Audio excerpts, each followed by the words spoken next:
நமச்சிவாய வாழ்க, நாதன் தாழ்வாழ்க, தென்னாடுடைய சிவனே போற்றி, எந்நாட்டவர்க்கும் இறைவா போற்றி. திருச்சிற்றம்பலம். அன்பு நண்பர்கள் யாவருக்கும் இனிய காலை வணக்கம். அடியேன் நாகராஜன் திருவாசகத்தின் முதல் பகுதியை இங்கு விளக்க வந்திருக்கிறேன். நாம் எதையும் பயன் பலன் அறியாது செய்வதில்லை என்று இப்போது திருவாசகத்தை படிக்க வேண்டும் என்றால் இதன் பண்பு என்ன, பயன் என்ன என்ற அடுக்கடுக்காக நம் மனதில் கேள்விகள் எழுந்து கொண்டே இருக்கும். திருவாசகம் என்பது இறைவன் அருகில் அணுக்கத்தில் உரையாடும் மொழி. அதன் ஆற்றல் சிவனை அடையும் பாதையை காட்டுவது. இதன் பயன் மனித உடலில் வாழும்போதே சிவநிலை அடைகிறது. பிறப்பு இறப்பு அற்ற பேரின்பம் பெருநிலையில் நிற்றல் என்ற நிலையை திருவாசகம் எளிமையான இறை மொழியில் கடையினும் கடைத்தேற தருகின்றது. திருவாசக வரிகள் எளிய இனிய நடையில் அமைந்தவை. துவக்க வரிகளான நமச்சிவாய வாழ்க, நாதன் தாழ்வாழ்க, இமைப்பொழுதும் என் நெஞ்சில் நீங்காதான் தாழ்வாழ்க, கோகழி ஆண்ட குருமணி தன் தாழ்வாழ்க, ஆகமம் ஆகி நின்று அன்னிப்பான் தாழ்வாழ்க, ஏகன் அநேகன் இறைவனடி வாழ்க என்னும்போது இறைவனுடைய நாமத்தையும் நாதனுடைய திருவடியும் வாழ்க என்கிறார். கண்ணிமிக்கும் நேரமும் என் நெஞ்சம் பிரியாதனுடைய திருவடி வாழ்க, திருவாபடுதுறை ஆண்டருளும் குருவாகிய மாணிக்கத்தின் திருவடிதானே ஆகமமாகி நின்று நமக்கு அருகில் வருவனுடைய திருவடி வாழ்க, ஒருவனாகியும் பலவுரு கொண்டும் இருக்கும் இறைவனின் திருவடி வாழ்க என்கிறார். வேதங்கள் அறிவானால் ஆகமங்கள் அந்த அறிவின் பயன்பாடு. இவ்வாறு ஆகமங்கள் நமக்கு இறைவனின் அருகில் செல்லும் வழிகாட்டுவதாலும் ஆகமங்கள் இறைவனால் அருளி செய்யப்பட்டதாலும் இறைவனை ஆகம நெறி வந்த தந்து அருகில் வரச் செய்கின்ற வள்ளல் என போற்றுகின்றார். இறைவன் ஒருவனே. அவ்விறைவன் பசுக்களாகிய நாம் உய்வரும் பொருட்டு பல பல வேடங்கள் தாங்கி நம்மை ஆட்கொள்கிறார். கோகழி ஆண்ட குருமனிதன் தாழ்வாழ்க என்னும்போது கோகழி என்பது திருப்பெருந்துறையின் மறுபெயர். இங்கு எழுந்தருளி என்னை ஆட்கொண்ட குருமூர்த்தியினுடைய திருவடி வாழ்க என்று சொல்கிறார். இதற்கு சித்தர் முறையில் திருப்பெருந்துறை என்பது 1000 இதழ்கள் கொண்ட தாமரையான சகஸ்திரராம் என உட்பொருள் கூறப்படுகிறது. அதற்கொப்ப கோகழி என்பதற்கு முதுகு தண்டு என பொருள் தருகிறார்கள். குண்டலினி எனும் ஞான ஆற்றலை கீழே இருந்து மேலே கொண்டு செல்லும் முறையான ஞான பயிற்சிக்கு உறுதுணையாக இருப்பது அந்த முதுகெலும்பே. இங்கே கோ என்பது அரசனையும், கழி என்பது கோல் ஆகிய முதுகையும், குருமணி என்பது ஒளிபடைத்தவனாகிய அவனை காட்டுவதாகவும் கொள்ளலாம். கோல் எனப்படுவது மூலாதாரத்தையும் சகசிராரத்தையும் இணைக்கும் முதுகு தொண்டாகவே கொள்ளலாம். இந்த தண்டை ஞான வழியில் ஆள்வதே குண்டலினிய ஞான பயிற்சியாகும். அதாவது அகப்பாதையின் ஞான பயணத்தை தரும் குருதான் குருமணியாகிய இறைவன் என்கிறார். அடுத்து வரும் வரிகள் வேகம் கடுத்தாண்ட வேந்தனடி வெல்க, பிறப்பருக்கும் பிங்ககந்தன் பெய்கழல்கள் வெல்க, புறத்தோர்க்குச் செய்யோர்தன் பூன்கழல்கள் வெல்க, கரங்குவிவார் உண்மைகளும் கோன்கழல்கள் வெல்க, சிரம் குவிவார் ஓங்குவிக்கும் சீரோன் கடல் வெல்க என்கிறார்.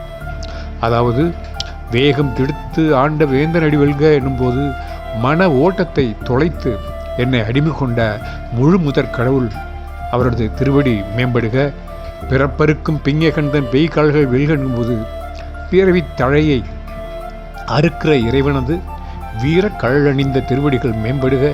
பிங்ககன் என்றால் தலைக்கோலம் உடையவன், அதாவது பிறை, கங்கை, அரவு முதலிய தலைக்கோலங்களை அணிந்தவன். புறத்தோர்க்குச் செய்யோன்தன் பூங்கழல்கள் வெல்க என்னும்போது தன்னை வணங்காத அயலாதவருக்கும் எட்டாவதனாயிருப்பான். தாமரை மலர் போலும் திருவடிகள் மேம்படுக என்கிறார். கரங்குவிவார் உள்மைகளும் கோன்கால்கள் வெண்கிழும் போது கை கும்ப பெற்றவர்களுக்கு மனம் மகிழ்ந்து அருள்கின்ற இறைவன் திருவடிகளுடைய மேம்படுக என்கிறார். சிறங்குவிவார் ஓங்குவிக்கும் சீரோன் கல்வெல்கு என்னும்போது கைகள் தலைமேல் கூம்ப பெற்றவரை உயர பண்ணுகின்ற சிறப்புடைய திருவடி மேம்படுக என்கிறார். மேலும் அடுத்த வரிகளாகிய ஈசன் அடி போற்றி, எந்த அடி போற்றி, தேசன் அடி போற்றி, சிவன் சேவ் அடி போற்றி, நேயத்தே நின்ற நிமலன் அடி போற்றி, மாயப் பிறப்பருக்கும் மன்னன் அடி போற்றி, சீரார் பெருந்துரை நம் தேவன் அடி போற்றி என்று சொல்லும்போது இதனுடைய விளக்கமாக ஈசன் என்றதனால் தன் வயத்தன் ஆதனாலும், எந்த என்றதனால் பேர் அருள் உடையதனாலும், தேசன் என்றதனால் தூய உடம்பினன் ஆனதனாலும், சிவன் என்றதனால் இயற்கை உணவினன் ஆதனாலும், நிமலன் என்றதனால் இயல்பாகவே பாசங்களின் நீங்கினாலும், பிறப்பருக்கும் மன்னன் என்றதனால் முடிவிலா ஆற்றல் உடையதனாலும், தேவன் என்றதனால் முடிவிலா முற்று உணர்வு உடையதனாலும், ஆறாத இன்பம் அருளுமுலை என்றதனால் வரம்பில்லாத இன்பமுடைய நாதாகவும் இறைவனது 8 குணங்களையும் காட்டியிருக்கிறார். இதேதான் என்குணத்தான் என்ற நாயனார் அருள்மொழிக்கு ஏற்ப திருக்குறளில் பரிமளகர் உரையில் கூறப்பட்டுள்ள எண்குணங்களையும் ஒப்பு நோக்கலாம். அடுத்து ஆறாத இன்பம் அருளுமொழி போற்றி, சிவனவனின் சிந்தையில் நின்று அதனால் அவன் அருளாலே அவன்தாள் வணங்கி சிந்தை மகிழச் சிவபுராணன் தன்னை முந்தை வினைவுழுதும் ஒய உரைப்பண்கான் என்னும்போது அடங்காத இன்பமும் அருளும் கருணையின் மலை போன்றவனுக்கு போற்றல்கள். சிவன் அவன் என் சிந்தையில் நின்று அதனால் அவன் அருளாலே அவன்தாள் வணங்கி என்ற இவ்வரிகள் அன்பினார் நிறை நிற்கின்ற அடிவர்களுக்கு மட்டுமல்லாது தத்துவம் விரும்போர்க்கும் பெரும்பொருள் வாய்ந்தது. திருவாசகத்தில் திரும்ப திரும்ப சொல்லப்படும் கருத்து, இறைவன் தானே வந்து ஆட்கொள்கிறான், கட்டுண்டு தவிக்கும் பசுக்களாகிய நம் எல்லா உயிர்களின் போட்டு அறிவனாகிய எளிமையாக வந்திருக்கும் இறைவனை தொழுவதற்கும் அப்பெருமானுடைய அருளியை துணையாக கொண்டதாலே அது முடியும். இது பாட்டும் நானே பாவமும் நானே என்பதை போன்றுதான் வருகிறது.